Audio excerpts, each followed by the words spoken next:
Ayan, good din mga ka-fishing. Meron na tayong huli. Ito na. Huli na tayo. Ayan, may blessing tayo. Kaso lang sabi ko nga sa aking buinas na sana, kaso minalas. Meron tayong huli 4 na pirasong tangi. Isa yung 7 kilos na isa. Ang dalawang ang tatlo parang 8 kilos. 8 kilos yung tatlo. Malas lang tayo dahil yung pana natin nalaglag. Wala na tayong pana. Lumulubog yun. Hindi makita kasi malabo ang dagat.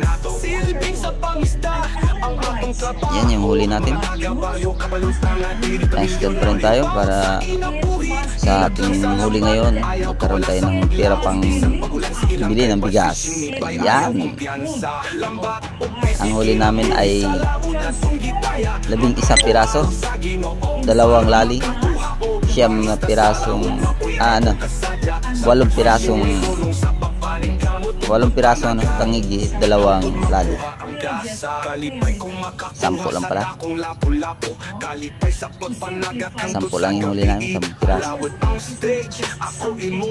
Yan mga fishing. Sana ma-support nyo yung mga vlog ko. Marami pa tayong mga adventure na magagawin sa ating mga vlog. Sana makasama ko kayo sa lahat ng mga vlog natin, sa mga adventure natin sa dagat. Yan, Bud's Fishing po.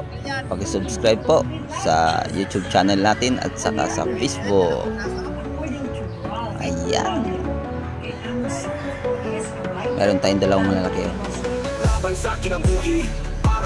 Karamihan 3 kilo.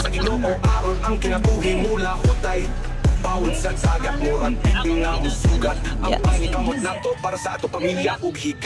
Wala na tayong panak na gagamitin.